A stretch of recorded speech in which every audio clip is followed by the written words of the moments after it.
So you know the vibes. We are going to talk about black men and their relationship to Donald Trump because we've had some new developments today, or was it yesterday? It was yesterday that Katrina Pearson, a longtime Trumper, tweeted out, "Thanks, Ice Cube, for helping us come up with the Platinum Plan, Donald Trump's plan for Black America." It's so funny to me. First of all, calling it the Platinum Plan, like, come on now. But I just thought this is a good time to talk about it. So there's a couple of things going on here. So it's so funny that this just happened because I tweeted out a few days ago there is absolutely going to be an increase in 2020 of the percentage of black men who vote for Donald Trump in this election. First of all, there's going to be an increase in black people, period, right? But it's going to be a really noted increase in the percentage of black men who vote for Donald Trump in 2020. If you don't believe that, you are not paying attention. You are not paying attention to the kinds of conversations that are bubbling up online and offline around Trumpism in particular, around capitalism, around politics. You're just not. It's very, very apparent. But if we just don't just want to go with the anecdotal evidence, I did read today an article from Politico about the struggles that Biden Harris has had with bringing black men on board. But also, it's not just black men. It's black and Latino men. And we know that you can be black and Latinx. We know that, but they're counting Latino men as something different, right? Like Donald Trump is doing very well with those demographics. And I think it's really interesting. And I thought it would be interesting for us to deconstruct. Somebody has called in, so. I don't necessarily not understand why black men specifically are going to support Trump, though I disagree with them doing it. And the reason is, I think people are frustrated with the political system that would put Joe Biden up and like just send him in pretty much to be the representative of the Democratic Party. And when you look at his history, when we talk about policy making that has affected the black community negatively, specifically the black community, I don't think Biden statistically just has hurt the black community. And I think people are taking that and ignoring the kind of broader reasons why I think someone like a Trump is so dangerous, because his rhetoric, which ignites and refuels kind of racism, and people believe in their right to claim America, white people, white men specifically, in their right to claim America as their own, is something that is being fueled by the rhetoric that we have not seen in a politician in recent history. And so that added to the fact that Kamala, who, by the way, I do appreciate her work in so far as a woman who has been able to access the kinds of power that she's been able to access. Obviously, as a prosecutor, I'm an attorney. As a prosecutor, it's very difficult to go through with a squeaky clean record, right? And so that being thrown in her face over and over again, and the broader society not understanding her position as a prosecutor, right? It's very easy to whittle it down to a talking point. And that talking point is being used effectively by the Trump campaign against Kamala and Biden. Lastly, I think I don't want to hold you, so I apologize. Lastly, I think that part of Ice Cube, I get Ice-T and Ice Cube mixed up.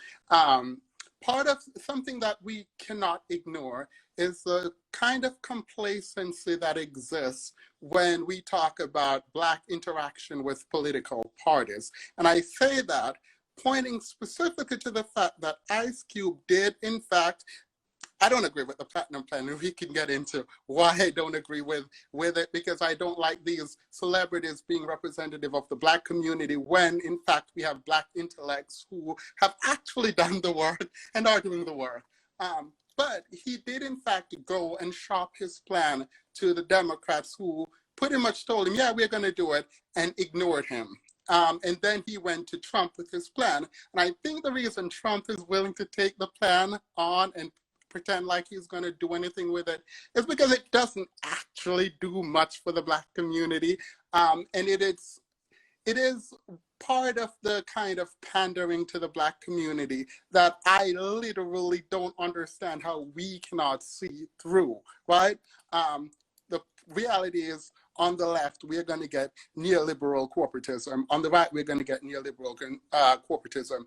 The thing about the left with neoliberal corporatism is that they are better at not igniting or reigniting the racist kind of propaganda that we see coming from the right, and they are at least willing to acknowledge that racism exists, even though they're not really trying to address it. They're like changing the lady on the syrup bottles as opposed to actually making policies. But at least they're willing to admit the existence of racism in some way. At least they're willing to admit it publicly, because we know, based on the Woodward tapes, that Trump believes racism exists in a way that affects Black people in America, but he's not willing to talk about that publicly. He did so privately. Thankfully, that was recorded. So we know all of this is kind of foolishness, in that we know what they believe privately, but they will not say it publicly. So I apologize. That's all I had to say. That was great. What's your name? Andrew. Themis and Rose, Andrew. Thank you so much. Have a good day. You too. You guys, every time I come on here, I get like so freaked out because y'all are so thoughtful and smart. It is so fucking weird. Like, there's no other platform like this. I love you guys so much. Okay, so let's address some of Angie's points. I think he has a YouTube channel, so go look at his YouTube channel, Themis and Thought. Okay, so first of all, let's be fair, right? So I think a big part of the reason why so many Black folks and Black men in particular are rejecting Biden-Harris is because we have to be honest that their past is not great. I don't know how many times we can say this. The past is looking shaky as fuck, right? But not only is the past looking bad, because as we talked about in the last live, people can grow, people can evolve and change. I don't believe that either Biden or Harris are going to govern in the same way that they've done in their political past. However, a distinct refusal to acknowledge the harm done because of the past actions does not help, right? So what the right is doing is consistently backing both Biden and Harris into a corner with the law and order rhetoric, the old school racist law and order rhetoric, tweeting out, look, this is what your streets are going to look like in under a Biden-Harris administration. And it's like, but Donald Trump is president, right? But still, that law and order rhetoric is old, it's racist, and it is effective. And Biden-Harris has decided that they are trying to get the suburban white women that Donald Trump is trying to scare. So they're not going to say, so we're not going to get Kamala Harris being like, oh, I'm so sorry that I locked up Black men 19 times more for minor drug-related crimes when I was like, she's just not going to do that, right? And I think that there's misogyny there, there's sexism there, but we just have to be honest about that, right? There are some tactical missteps, like if you were really trying to get Black men, that just are just never gonna happen. However, right, but in order to try to hold Biden-Harris accountable for their refusal to, apologize for mass incarceration, right? That means you have to go with Trump, the man who is actively right now using the law and order racist dog whistle. You have to go with Trump, who is actively right now telling, who has the endorsement of all of the police unions, who is going to the police fundraisers and saying, be as rough as you want. You're fine. We love the police here. You have to go with Mike Pence, who has said many times that he does not believe systemic racism exists. He does not believe that there is racism or inequality in our criminal legal system or in policing. So yeah, like the options are not, okay, look, we know the options ain't great, right? But like, you're running into the arms of the people who support the killer cops. Okay, more people have. Hi. Hi. How you doing? I am good. How are you, Tiara? I'm doing good. So, and I think another piece you hit the nail on. You really said it. And I think another piece that we leave out of the conversation is that we also, as Black people, have internalized racism ourselves, right? So the law and order rhetoric is just not for suburban white women. Even after the George Floyd, even after Breonna Taylor, there are still some Black folks. Because even with the settlement of Breonna Taylor, they were just like, her family shouldn't accepted that money and this, that, and the third, and her boyfriend was a drug dealer. Black people were saying this as well. So it's not just the suburban white women, it's also the Black elderly folks and other Black folks that do believe in law and order and also believe in individualism and exclusionary. So they have excluded themselves from that piece of the equation. And Dr. Brittany Cooper talked about it today on Twitter, and I wrote underneath there, and Black men are like dragging us, of course, that it's also this patriarchal component where Black men still want to align themselves with white men. We already hashed this point out before. They want to align themselves with white men and take care of Black people. Well, think they can take care of all Black people, when in fact, like, that has never been the case. White patriarchy has never benefited Black men. And like, I go on Facebook and I speak to people in my family, and I'm just like, because they hate the idea of like being a feminist and Black women shouldn't be feminists and womanists and this, that, and the third. But the reality is that Black women always had to contribute to our community, our household, financially, emotionally. There wasn't a time, even when our grandfathers was working at plants, working at Chevy. I'm from Buffalo, which is Rust Belt, so it's nothing but plants. Even when our grandfathers were taking those occupations, they still were paid lower wages than white men. And so Black women had always had to financially contribute to their household. Even in the way we had to contribute to our households was a very oppressive way, as it is now. But it was cleaning folks' houses. It was working at the white-owned grocery store. We were experiencing a lot of sexual violence, you know, in white folks' houses, cleaning them, and then denied wages because, you know, they was like taking white gloves and wiping them across to see if we did our work right. And I think a lot of that, and just like somebody in the comments wrote, Ice Cube is just now studying systemic oppression. You always talk about it. Black men have not did the readings. They have not, and they don't really, like, I was telling the Black man, I'm like, you realize, I live in New York now, I'm like, you realize when the subway was being built, Black men were only allowed to take one of two jobs, and those were the jobs that made the least amount of money and were the most dangerous. This is in the Transit Museum artifacts. It tells you all of that. And it's just like, that wasn't limited to the railroad. That was every single job. And Black men don't want to acknowledge that. Like, they think they're only systemic oppression, the ones who are anti-police. I feel like sometimes they think that is their only version of systemic oppression. They don't acknowledge the lack of wages. They don't acknowledge the homophobia. Well, some of them are homophobic as well. But I've even seen people in the LGBT community that support Trump that are Black. Like, it's all internalized oppression. And until people come out of that, we're going to have a hard time convincing them. And I agree that Biden Harris does not have the best track record, and they have not apologized. Like, I still can't believe that Biden didn't apologize for Anita Hill. That's why I don't like him. But I know what I need to do when I get to that ballot. Still in all, I don't like him. And I'm going on the record saying it. And I don't appreciate the fact that he didn't apologize. Also, I also want to say, align with what your previous caller said, is that she didn't just lock Black people out. She was a tool of white supremacy. So, like, we can't just, like, she wrote these laws. She didn't write the laws. She did her job. And, like, Black folks, that's all a lot of us ever could do, was our job. Right? Yeah, but I know. I'm not capping for it. Okay. I'm just saying, she was a tool of white supremacy, and she could have done something else, I'm sure of it. But as a person who is currently in the workforce, it's still, I could just imagine what she was dealing with. I don't know. I just could imagine what she was dealing with at that time. Thank you for having me. Thank you, Tiara. I'm going to email you soon. Thank you. Have a good day. Okay. Bye-bye. Oh, Tiara, never disappoints. Appreciate it so much. Absolutely. So I absolutely think that I always talk about how there are lots and lots of small c Black conservatives. There are not a lot of capital C Black conservatives because the Republican Party is racist. But absolutely, that law and order rhetoric, that locked them, like, totally, totally, I get that.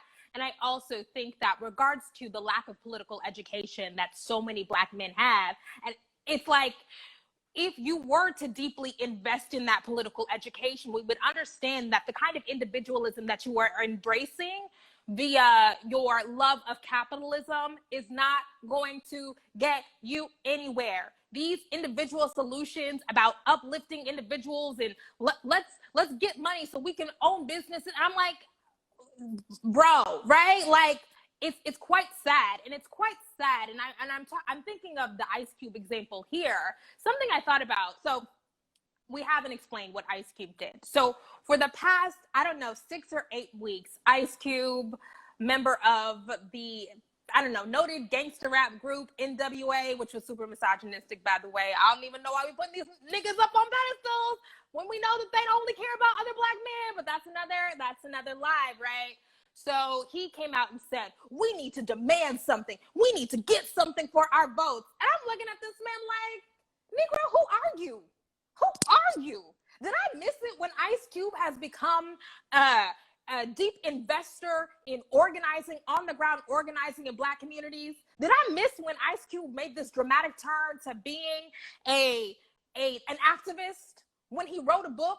When he hosted panels with noted authors and scholars, and has telegraphed to us, the Black community, that he is deeply invested in the betterment of Black communities?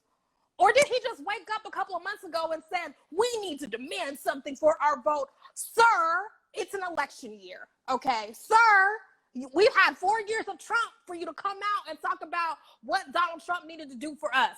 Why? At the, I don't know, the 10th hour, is that what it is? I don't know. It's the last minute. We're like 19 days away from the election. Why all of a sudden are we supposed to listen to you, right? And he's come out and been like, well, the Trump administration would talk to me in ways that Biden-Harris wouldn't necessarily talk to me. First of all, I don't think that Biden-Harris should be, frankly, spending their time trying to convince prominent Black men who used to be in the entertainment industry, like treating them like they are the spokespeople for Black people. I find that to be offensive, frankly. The amount of time that these Black male celebrities are sucking up is offensive to me, okay?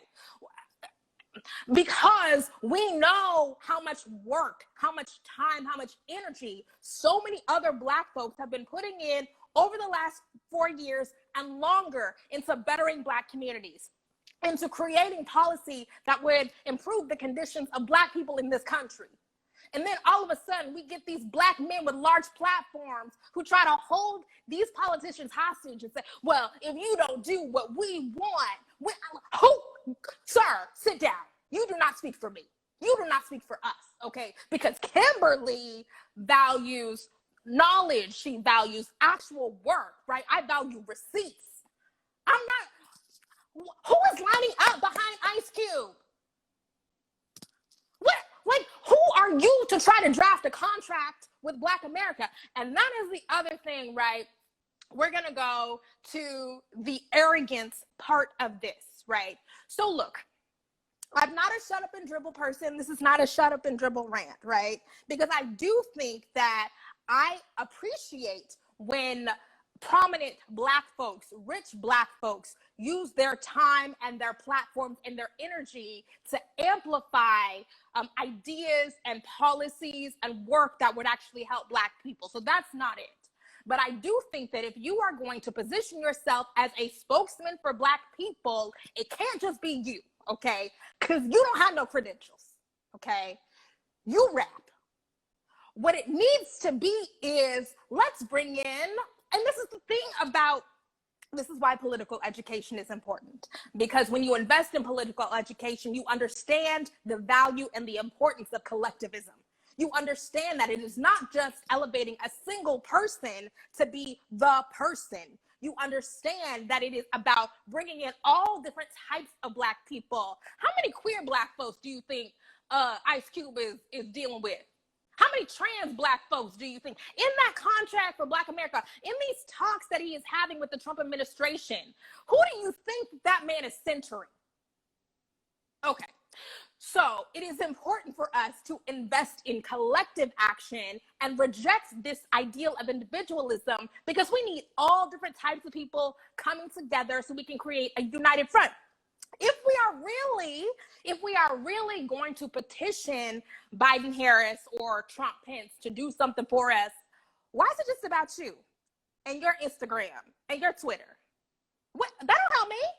Hi. Hi, Kim. Hi. I just want to say I love you. I just want to talk about, I first of all, I agree with everything you said, but I want to talk about, to me, it's the mental health part of this. Of everyone in my life, the only people that I know that believe in this whole QAnon and all these conspiracies is Black men. And I feel like a whole lot of this, you know, look at me, look at what I'm doing for my whole community, has to do with just the severe inferiority complex that a lot of these men have, and a lot of the traumas, unresolved traumas that they have. So y'all taking y'all trauma out on this whole community by allowing yourselves to be manipulated and played with and led astray. So that for me is like, I don't know what to do with it, because it's like, okay, I see y'all have all these issues, but work it out somewhere else. Go to a therapist. Don't be out here just cooning and doing all types of ridiculousness. So this is so funny, because I'm friends on Facebook with an incredible Black feminist scholar named Tamara Lomax, and she wrote a little Facebook post about this, and she was talking about how the foundations of these men running to Trump is about fear. It's inadequacy, and you don't feel like you can fulfill the highest potential of your masculinity, and that chips away at you. And so you think that getting these little pennies together and get these little crumbs that Trump is going to offer you, because the Trump administration is desperate. They see that they are losing, so they're going to give you some crumbs, and that makes you feel better. That makes you feel more secure. And instead of, and this is the other thing about investing in political education, because instead of looking to, frankly, the Black women, the Black queer folks who have been, theorizing this and articulating it and doing the work and saying, hey, maybe I don't need to be at the front. Okay. Yeah, I'm afraid. So you know what? I'm not in my right mind. Maybe I shouldn't lead this. You go off and operate off of that fear and fuck the rest of us over. Like, that is what is happening. Yes, that's exactly how I see it. They just, and then the fact that they're coming out with this raggedy platinum plan in the fourth quarter of the fourth year of your presidency. So it clearly was not a priority for this administration, and people just going along with it. It's just very disappointing and very sad. Yeah. Thank you. What's your name? Leslie. Leslie, thank you. Have a good day. You too. Bye. Bye.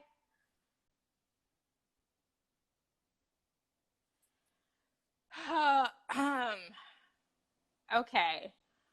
Why is Meg in the conversation? Who brought Meg up?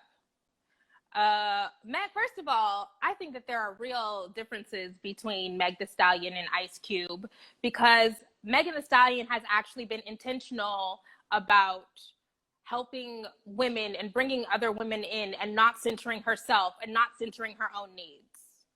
When I see or hear Meg Thee Stallion talking about protect Black women and what needs to happen, I never feel like she is doing it simply to put herself on a pedestal. I never feel like her aims are primarily about self-aggrandizement. I've always felt like Meg Thee Stallion, because she's been the victim of violence and because she has experienced what it means, she can connect her own personal traumas to systemic traumas, and she has used this incredible platform that really she didn't want it, right? Nobody wants to be shot by the person that they're fucking, right? But she has used that platform and used that space to advocate for so many people beyond herself. I think that is different.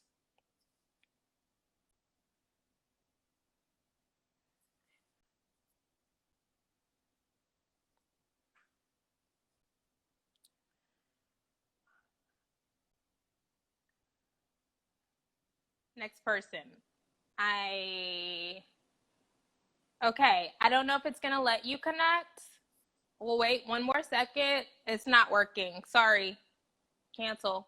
Next person.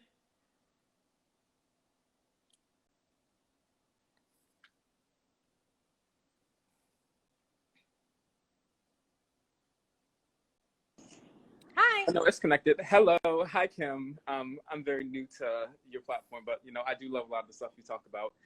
And just with this whole conversation with the election and just like, what is good for the Black community and the people that we are putting on the platform to speak for our community.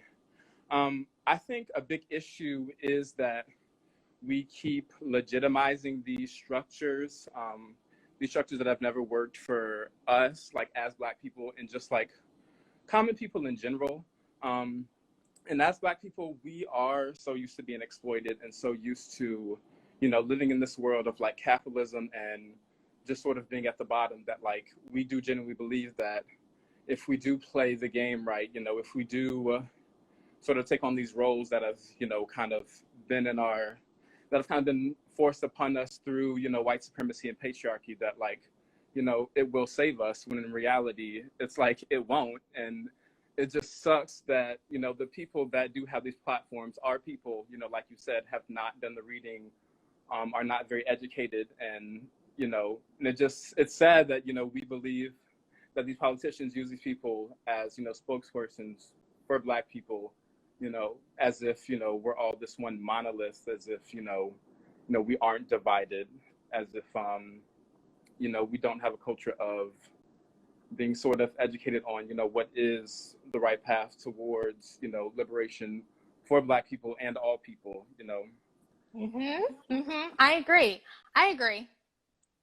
Yeah, and like, and it definitely, like, it even becomes frustrating when I'm like on YouTube and like, I try to, educate myself through other YouTubers who like are interested in these topics, and and then like, I try to look at, listen to people like you, who have gone to college, who have like studied the stuff in depth, and and also, by the way, we do need more like, people who are in the political sciences, sociologists, people who are a bit more educated to like come forth and sort of like,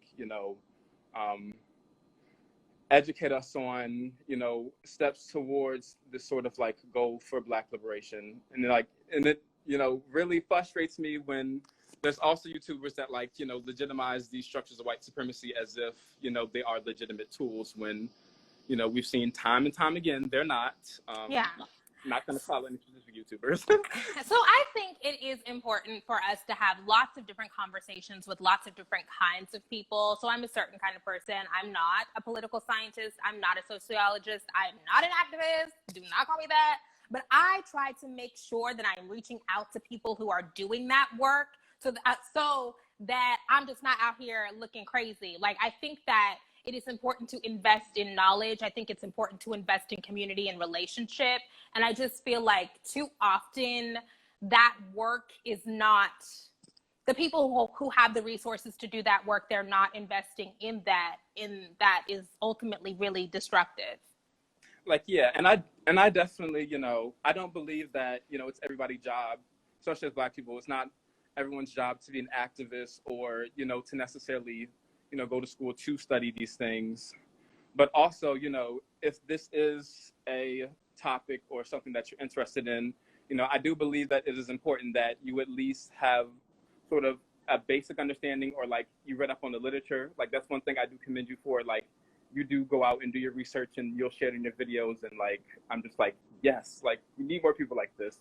You're not necessarily like talking out of your ass saying like, oh, sure, this may not help all Black people, but it helped me, and so I'm trying to help y'all get on code and get with the game, because no one's trying to overthrow the system anytime soon. I'm not. Don't bring those people over here. Don't bring them. Okay. But yeah. Thank you. Yeah, and Black men, they do to get their shit together. Like, oh my God. Yeah. Like, yeah, I'm so glad you were dragging Ice Cube, and like, it's just a collective attitude. Like, they feel like, they're going to be the savior for all Black people, but like, they have absolutely no idea what they're doing. But yeah. Thank you. What is your name? My name is Phil. Yeah, Phil. This is my spam account. So like, yeah, I know the name is kind of weird, but yeah. Phil, thank you so much. Have a good day. All right, you too, Kim.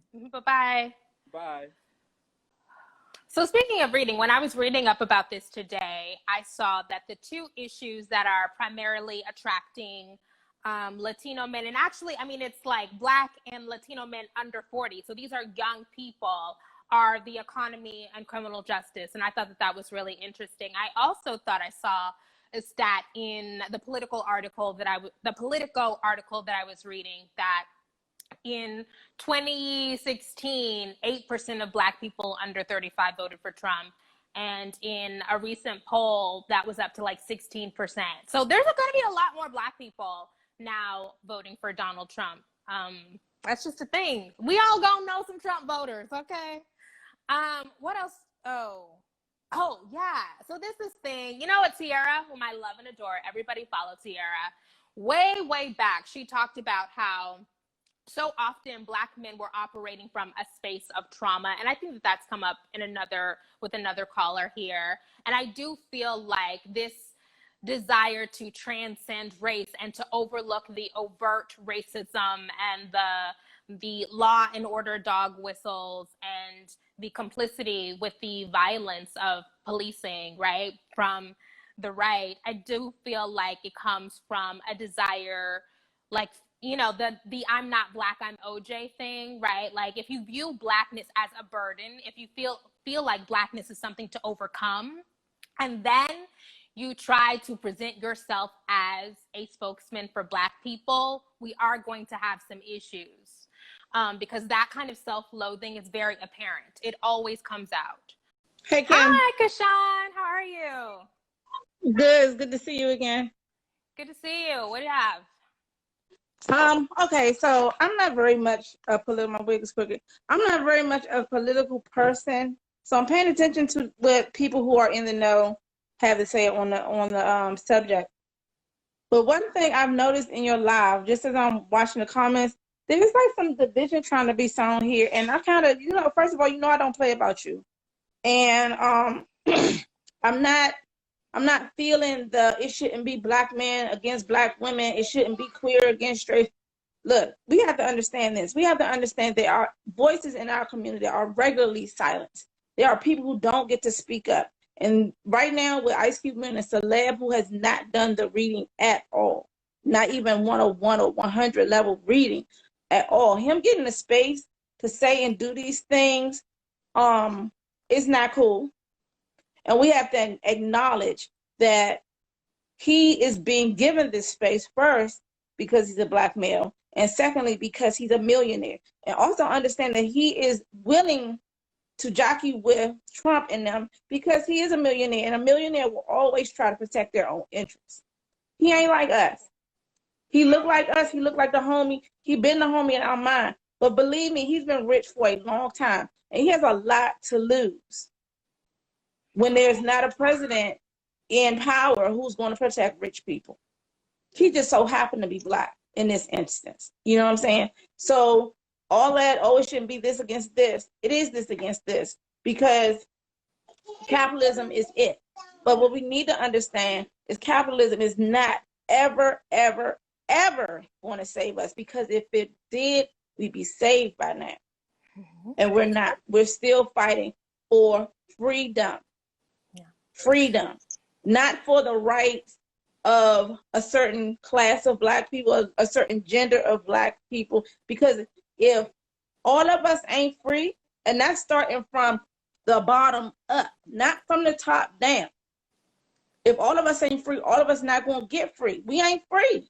Just because, Ice Cube been a millionaire for years, and I still work a day job. So it's not about, it's not about capitalism saving all of us. Capitalism is not like, I'm not going to address that comment that just rolled through. That's the thing. And again, everybody knows my stance on Black men in general. Everybody knows that I don't do the protest march or any of those kind of things anymore because my energy is needed elsewhere. To put it very, very, succinctly, and I'm quite sure anybody listening can read that.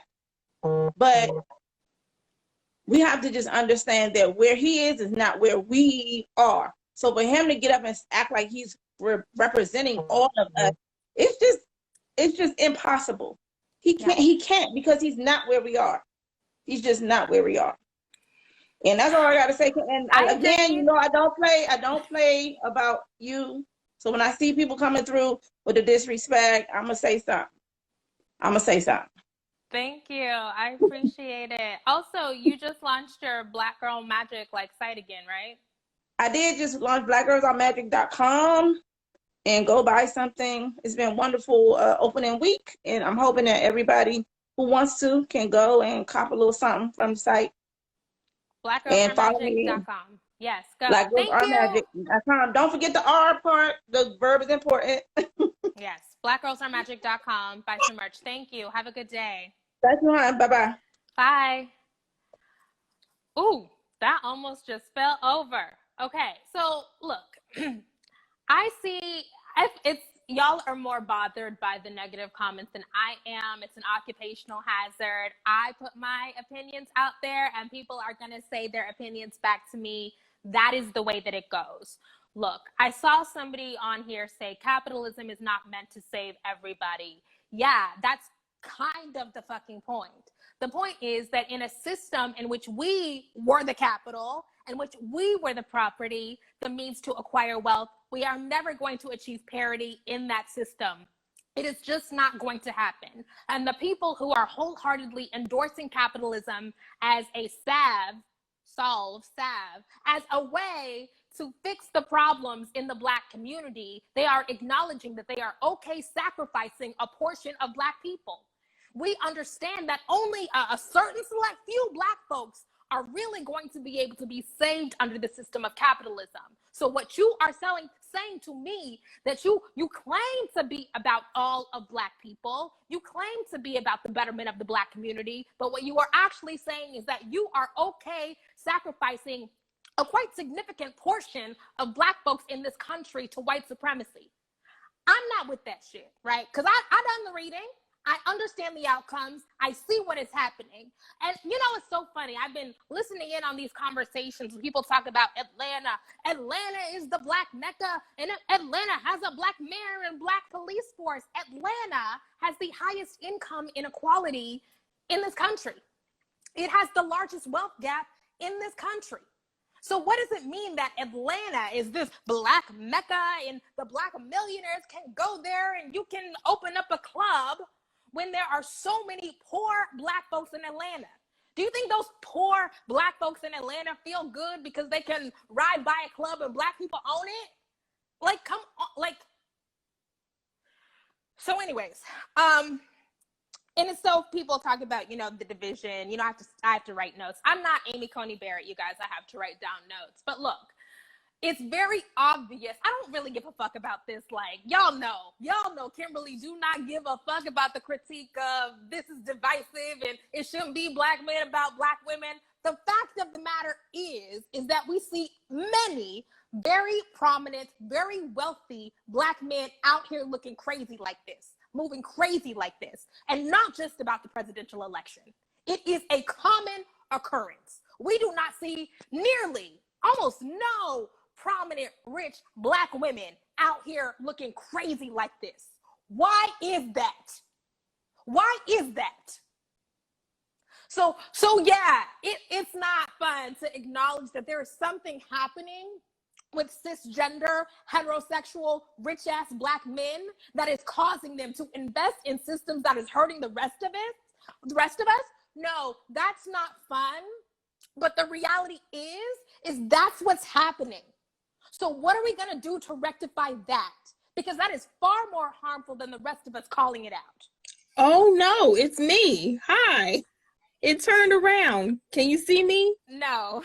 Okay. Okay. No. Hi. Hi. I'm so sorry. I was trying to type a comment to you, and then all of a sudden it was me. How are you this evening? I'm good. Oh my gosh. Okay, so it's a pleasure to talk to you. Hopefully you can hear me, because for me, you're a little muffled. It's just so many thoughts going on in my mind when I look at it. I was a little shocked at the information that I saw yesterday, because I and I can be naive, unfortunately. I was thinking that Ice Cube was, trying to get a conversation started months ago when he was saying, look, I need for someone in the political system to listen to me because I care about Black people, in essence. That's what I heard. Maybe that's not what he said.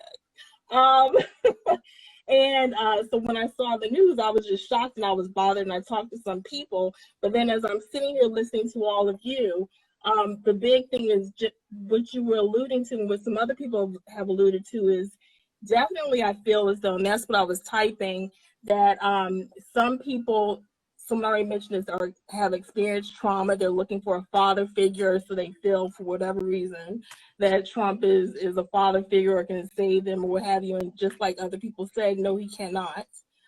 He doesn't care about anyone except for himself. And then also the whole idea of perhaps it could be an inferiority complex. And then the other part that I was typing is the fact just selfishness on the part of some people. They just don't care about anyone else except for how it benefits them because, like you pointed out, they're multimillionaires. And any of the things that happen, the decisions that are made, hopefully he's not reelected, but if decisions are made, it's going to benefit them because they're rich, they're fine. And for regular folk, it's going to hurt us. Yes. So hopefully I was succinct in what I had to say. Thank you. Thank you. What's your name? Tiki. Tiki, Hi. thank you so much. Have a good day. Thank you, you too. I'm really sorry if the sound is bad, you guys. My phone is broken. I don't know what happened. The sound is crazy. I can't even really make phone calls on it. I don't know, girl. You know, Apple be playing games when the new iPhones come out. As soon as the new iPhone comes out, your phone wants to start acting crazy. But what I wanted to address about Tiki's point was that, you know, I was just reading this article about how young Latino men love Donald Trump. And another thing that came up, you know, with how much they love Donald Trump was about how he represents a robust, aggressive kind of masculinity, right? And so the messaging is that Joe Biden is weak and he wears a mask and, you know, he's, you know, like a cuck, right? Can I say that? Yes, I can. Okay, right. And then Donald Trump, like, he doesn't give a fuck. He doesn't care if he gets coronavirus and dies. Like, he's a strong man figure. And there is something, and like, I don't know how many times we can talk about how, you know, this hyper masculinity, this masculine ideal is fucking people up. But yes, the masculine ideal that these men of color are trying to aspire to is fucking them up, and it's fucking the rest of us up, right? I also read about how there is a huge, huge gender gap in all of the demographics. There's this huge gender gap, and it's like men are clinging to Donald Trump, and it's like we have to, what I'm trying to say is we got to get this man out of here. Let's be real. A lot of Black folks don't care about other Black people until something happens to them. Nigerian rich men also love Trump.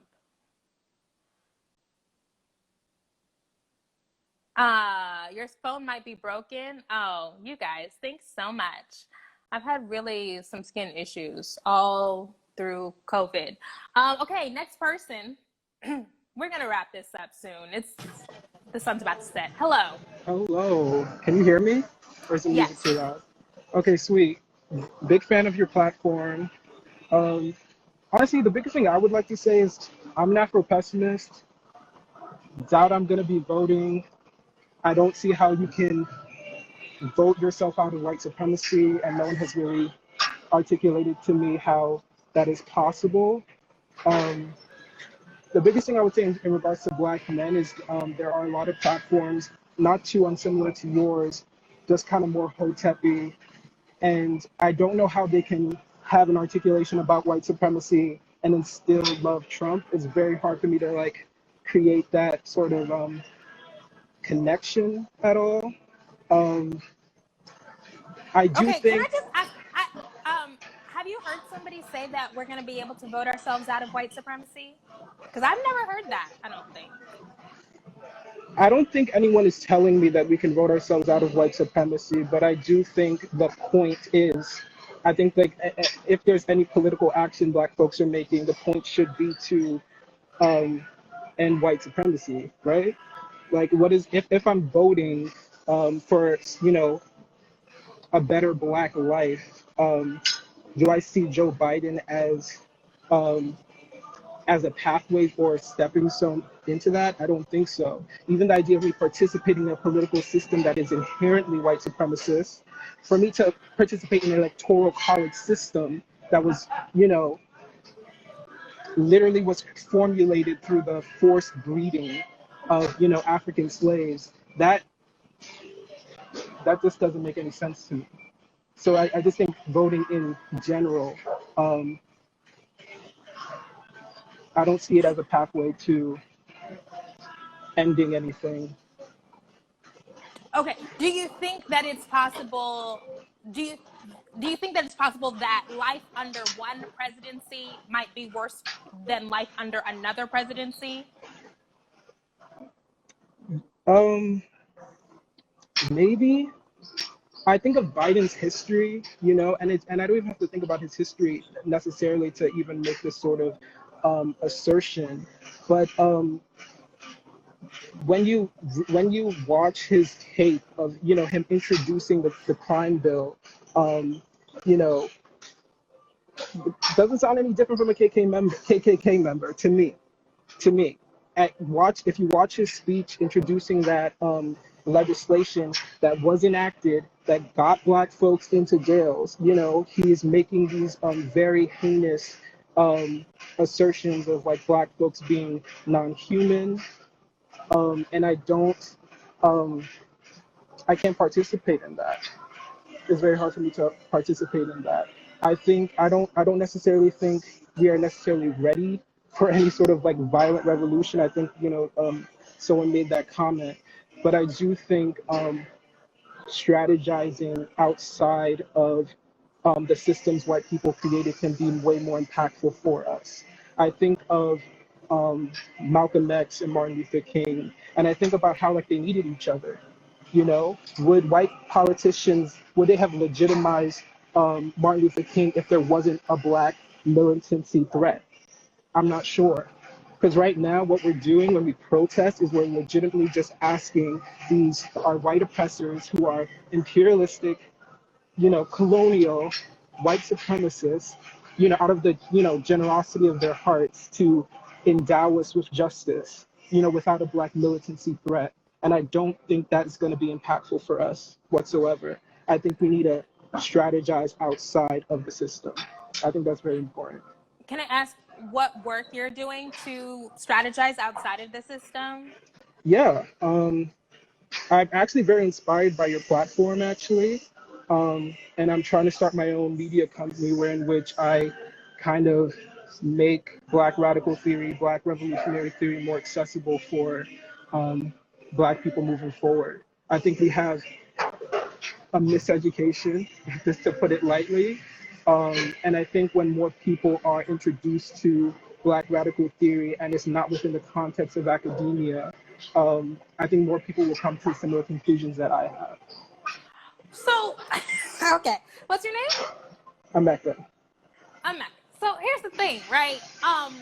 I love this work. I love doing it. I love having these conversations. I make it really clear that I am not an activist. The work that has to be done is not going to really be done on Instagram Live, right?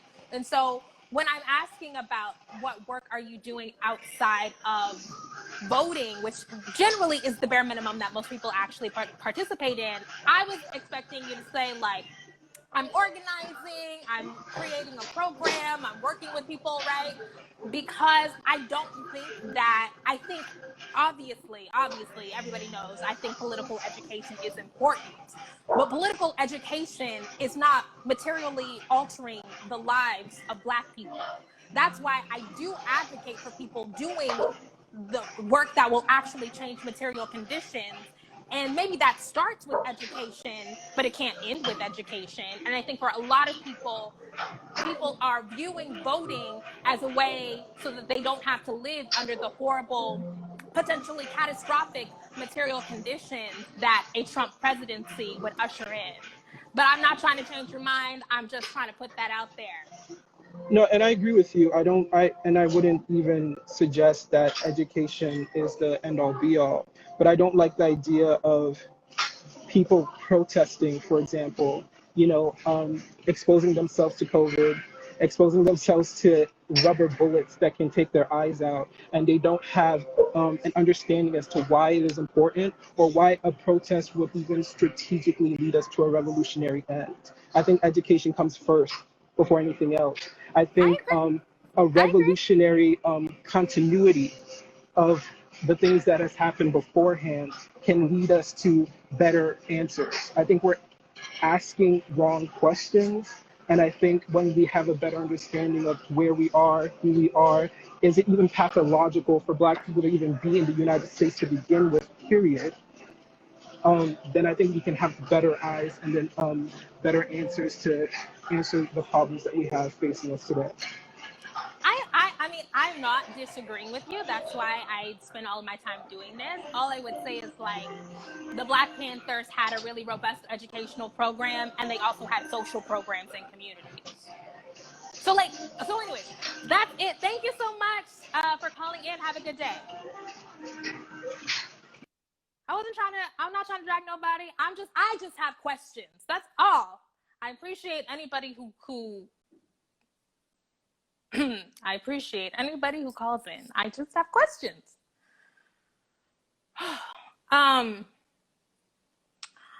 Okay. All right. Are we all okay? I think we are done with that. Here's what I'm going to say.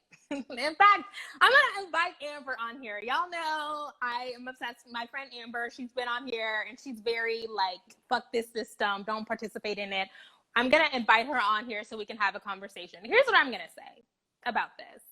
I don't know anybody, any Black person who believes that voting is going to be a panacea, that voting for Joe Biden and Kamala Harris is going to solve Black people's problems.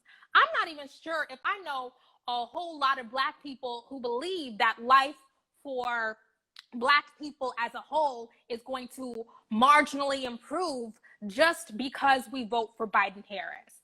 I think I know a lot of Black people who see that Donald Trump is about to take us all the way down and intentionally crash the plane that we are all in and blow all of this shit up and give us no opportunity to live, to thrive, right?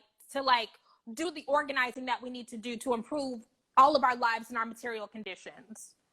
I also, everybody knows I'm obsessed. I've been reading about the Federalist Society for a video, and I am obsessed with the role that the courts play in determining what happens in our lives with regards to housing and voting rights and civil rights and worker protections. And also, so when I am talking about voting for Biden Harris, it isn't even really about them. It isn't even really about that I think that they're going to come in and all of our lives and shit is going to be sweet. It is about all of the other stuff that comes with preventing Donald Trump from being president for 4 more years. That's all. That's all. Hello.